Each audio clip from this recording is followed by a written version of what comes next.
मुस्तफा ज़ैदी फरमाते हैं दोस्तों, मेरे सीने की रोशनाई से सुर्ख है लो दश्त दरिया तक,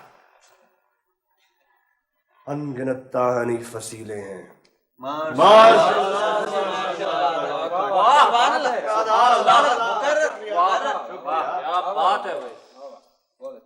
इस शब हिज्र में बस आपकी ही कमी रह गई थी। आप बैठो।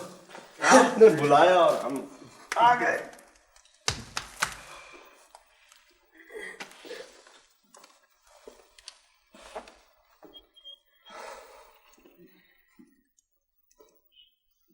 तो ये है सरकारी ड्राइंग रूम। ये तो सरकारी इंतजारगाह है मेरी जान। असली ड्राइंग रूम तो समझो शाही किला है, जहाँ पर दरबारी अदब तो आदाब सिखाए जाते हैं।